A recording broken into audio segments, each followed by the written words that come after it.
Hindi lang tinuldukan ang peace talks, nagdeklara na rin ng all-out war ang gobyerno laban sa rebelding NPA o New People's Army. Kasabay nito, kinansela na rin ng gobyerno ang kasunduang nagbibigay proteksyon sa ilang kinatawan ng mga rebelding grupo para hindi maaresto. Matatanda ang pansamantalang pinalaya ang ilang consultants ng NDF o ng National Democratic Front para makalahok sila sa peace talks. Live mula sa Quezon City, may report si Rafi Tima. Rafi? Jessica, tila pininindigan na nga ng pamahalaan yung termination ng talks at nagdeklara pa nga kanina ng all-out war laban sa New People's Army. Yung termination of talks notice ay naipadala na raw sa NDFP at bukod pa rito ay sa Royal Norwegian Government, yung third-party facilitator para dito sa usapang pangkapayapaan. Yung notice ay natanggap na rin daw ng NDFP at sila daw ay tutugon ngayong araw para masimulan na yung 30-day grace period. Nagposisyon ng mga tangkeang militar sa Barangay 13 Martires sa Kasiguran, Sorsogon para tugisin ang mga rebelding New People's Army na nasa likod umano ng pananambang sa mga nagpapatrolyang tropa. 2 sundalo ang nasugatan ng umano'y pasabugan ng improvised explosive device at pagbabarili ng mga rebelde kahapon. May mga armadong grupo doon sa nasabing barangay na nananakot at nangungutong. Dahil sa ating mandato na protektahan yung sibilyan, ay naglunsad tayo ng isang operasyon. Dahil sa bakbakan, napilitang lumikas ang 4 na pamilya. Patuloy na tinutugis ng mga sundalo ang nasa 15 hanggang 30 rebelde. Sa Tapas Capiz naman, 1 sundalo ang namatay matapos makatapak ng landmine na itinanim umano ng NPA. Mismo ang Department of National Defense na ang nagsabi. Yes, it is an all-out war kasi they are considered by the President already as terrorists. We also consider them as terrorists. Ano bang pagkakaiba nila sa Abu Sayyaf? Abu Sayyaf kidnap people and they get money. Ayon pa kay Defense Secretary Delfin Lorenzana, ginamit ng NPA ang unilateral ceasefire na idineklara noon ni Pangulong Duterte para makapag-recruit ng mga bagong miyembro. Una nang iginiit ng CPP-NPA-NDF na dumipensa lang sila laban sa mga opensiba ng militar noong may unilateral ceasefire. Sa bilang ng Armed Forces of the Philippines, nasa 3,700 katao ang puwersa ng NPA ngayon, karamihan nasa northeastern Mindanao. Ayon sa militar, si sentro ang operasyon sa Davao Region kung saan may pinakamaraming NPA guerrilla fronts. Duda naman ang ilang kongresista sa intensyon ng administrasyon sa pagdedeklara ng all-out war. It will not only abrogate the peace process, but it could also intensify a determination to declare martial law based on the all-out war against supposed rebels. Dahil nga may failure na dito sa war on drugs, then you have to shift attention, no? Hindi pa man formal na winawakasan ng peace talks, sinulatan na ni Presidential Advisor on the Peace Process Secretary Jesus Dureza ang NDFP para formal na ipaalam ang pagkansela sa Joint Agreement on Safety and Immunity Guarantees o JASIG.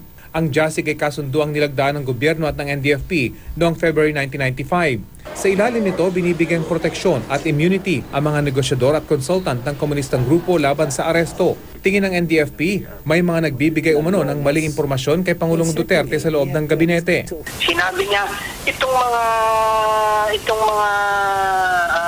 NDF consultants, pag bumalik, hulihin, matagal nang nandiyan dyan eh. So sino yung nag-inform sa kanya noon? Pero kahit tinawag ni Pangulong Duterte na terorista at spoiled brat ang mga komunista, tila maingat pa rin sila sa pagsasalita laban sa Pangulo. Of course, we take seriously yung kanyang mga sinasabi. Pero merong mga sinasabi siya na after a few days, binabago rin di ba? Kaya mabuting tingnan yung sinasabi at ginagawa. Samantala, naglabas ng joint statement ang mga miyembro ng gabinete mula sa mga progresibong grupo. Panawagan nila ituloy ang usapang pangkapayapaan. Kabilang daw kasi sa agenda ng peace talks ang social at economic reforms na malaki ang may tutulong para maibsan ang kahirapan at makamit ang pangmatagalang kapayapaan. Ngayon, Jessica, at gugulo na ngayon 30-day grace period matapos i-terminate, lalo na yung JASIG o yung Joint Agreement on Safety and Immunity Guarantees, ay maging yung NDFP hindi pa nakakatiyak kung voluntaryo na bang susuko yung mga NDFP consultants na pinalaya pansamantala para lumahok nga dito sa usapang pangkapayapaan o sila'y magtatago na sa batas. Jessica? Rafi, ang timeline ng mga ginawa ng Pangulo, no? Kinall off niya yung ceasefire, tinawag niyang teroristang grupo itong mga komunista, tapos sinuspend niya yung peace talks, and then today all-out war na. Although ito ay interpretation ba ito ni Secretary Lorenzana. So, ano ba, masasabi ba natin na tila lumalabo yung tsansa na mag-resume yung peace talks sa takbo ng mga at sa takbo, no, mabilis yung mga pangyayari at sa amhang ng mga salita na namamagitan ngayon sa magkabilang panig? Sa ngayon, Jessica, maging itong ilang NDFP panel members na ating nakausap ay talagang nagulat at sobrang bilis daw talaga nitong mga pangyayari mula doon sa matagumpay na third round of talks. Ilang linggo lamang ay collapse na ng talks yung pinag-uusapan dito at cancellation pa ng JASIG. Ito yung isa sa mga pinaka-importanting agreement na napagkasundo at in-affirm doon sa first round of talks doon sa Oslo. So talaga napakabilis, Jessica, ng mga pangyayari. Pero hindi pa rin naman daw sila nawawalan ng pag-asa dahil nangyari na itong mga bagay na ito noong panahon ni dating Pangulong Aquino at noong dating Pangulong Erap Estrada, kung saan meron ding mga deklarasyon ng all-out war laban sa New People's Army. Pero nabuhay pa rin yung usapang pangkapayapaan at yung mga napagkasunduan noon ay in-affirm din naman at in-honor nitong Duterte administration at ngayon nga ay nauulit yung kasaysayan. So hindi pa rin sila nawawalan ng pag-asa, Jessica, na may pagpapatuloy pa rin yung usapang pangkapayapaan kapag ay medyo lumamig na yung sitwasyon. At I wouldn't be surprised, Jessica, kung ngayon ay may mga usapan na ng back-channel talks sa pagitan ng NDFP panel at ng gobyerno ng Pilipinas, Jessica. Pero in the meantime, itong JASIG ngayon lang kinancel. No? Ito yung nagko-cover dun, parang seguridad nung agreement ito sa pagitan ng magkabilang panig para magkaroon po ng seguridad yung mga komunistang nakikipagnegosasyon para hindi sila hulihin, di ba? Kaso Rafi, nauna na ang Pangulo kahapon Sabi niya, pagdating nila sa airport, paghuhulihin yung mga tiga-NDFP na yan. Yun na nga, Jessica, at dito nga nalilito yung NDFP at maging ibang nakausap nating membro ng GRP dahil dapat daw alam ng Pangulo na nakarating na o nakabalik na sa Pilipinas lahat ng mga NDFP panel o NDFP consultants na nagpunta sa Roma para sa third round of talks. So hindi rin nila alam kung saan nanggaling yung impormasyon na meron pang naiwan sa Europa. Nandito na raw lahat ng mga NDFP consultants at yun naman daw ang ginagawa ng mga NDFP consultants pagkatapos ng mga usapang pangkapayapaan sa Europa. Yung first at second round of talks doon sa Oslo, umuwi din agad yung mga NDFP consultants base na rin sa agreement apparently doon sa kanilang bail petition na pinagbigyan ng mga korte. Kasama yan na dapat bumalik sila dito sa Pilipinas kapag natapos na yung mga round of talks. So isa raw yan, Jessica, sa mga ikinililito ng NDFP. Pero ganun pa man, ngayon at nagdeklara na nga ng all-out war ang pamahalaan, handa naman daw itong NDFP. Pero gayon pa man, sabi nila, handa silang lumaban pero bukas pa rin daw sila sa usapang pangkapayapaan, Jessica. On the other hand, Rafi, ano naman ang indications na itong NDFP ay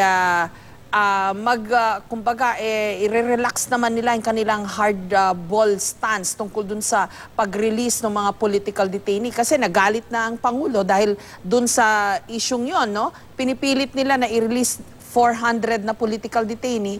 Ayaw ng Pangulo i-honor kahit pinangako niya yun nung kampanya. In the meantime, any indications ba meron on the part naman of NDFP kung bibigay naman sila ng konti dun sa kanilang demand na yon?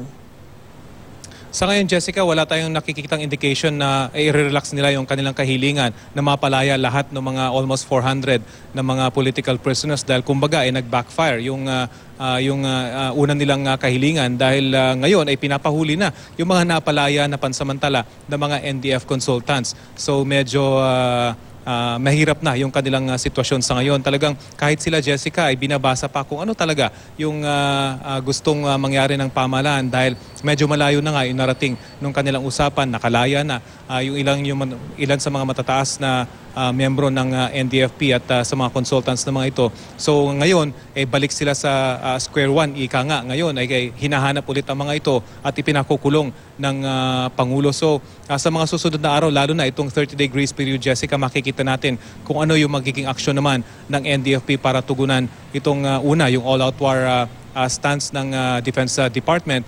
At pangalawa naman ay itong JASIG list cancellation. At dapat, Jessica, itong Pebrero ay i-deposit na yung JASIG list sa isang bangko doon naman sa Oslo para mapangalagaan itong mga nasa listahan na nasa loob ng JASIG. Pero ngayon, kinakansela na ito ng pamahalaan. So talagang hahanapin na sila ng lahat ng branches of government para maipakulong ulit. Ang fear lamang, Jessica, ng NDFP, maging yung ibang mga hindi nasa JASIG list, posible na rin daw hanapin at ipakulong ng pamahalaan at ang kanilang aligasyon ay baka gawan ng mga kaso ang mga ito para lang mapahuli at mawalan kika nga ng strength itong NDFP at NPA, Jessica. Maraming salamat sa iyo, Rafi Tima.